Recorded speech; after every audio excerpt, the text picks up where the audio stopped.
Hello everyone! Welcome back again to our Japan life sharing video. Again, kedes kami nasan. I hope you are all doing good.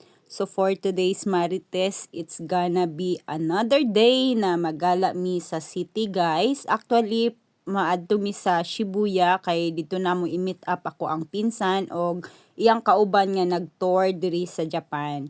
So today is naanami sa Machida City and it's been a while na wala mi nakaadto sa Shibuya guys. So gusto jud nako makalaag dito kay syempre gimingaw ko og mga tao na daghan kaayo batchares. Unlike diri sa among village or sa among danchi kay wala kay ka makita ng mga tao ba murag makamiss pud siya na kanang makadungog kag mga music or something makakita og mga tao ingana ba.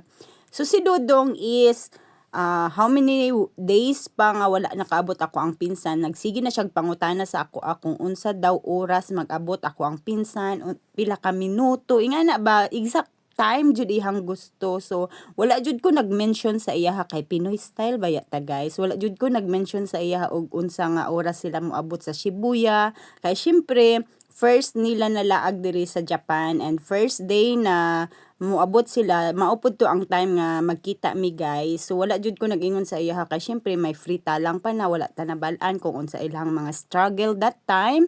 And ginalingaw-lingaw ra jud nako ni si Dudong guys. So while waiting sa ilaha kay naabot man mi sayo sa Shibuya, gilaag-laag sa nako si Dudong. I mean gilaag-laag sa ako ni Dudong guys. Kay syempre it's been a while na wala mi nakalaag sa Shibuya.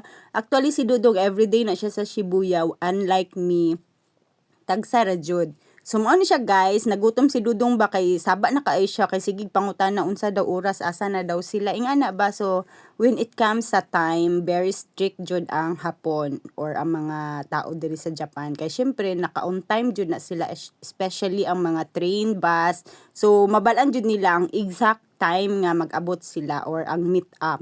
So syempre kay Pinoy time as I said, wala jud ko nag-mention sa iya ha. So gilingaw-lingaw ra jud nako siya og istorya, mao to nagkaon mi kadali kay gigutom siya ba kay saba na kayo guys. Sige siya glantaw sa ihang oras.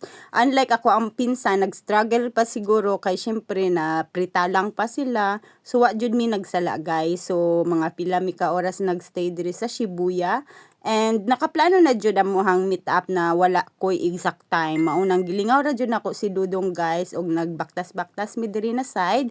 And as in super duper daghan kay tao diri guys. So daghan pud kay mga foreigner, mga tourist people na nagalaag diri sa Shibuya kay syempre famous pud na diri na area.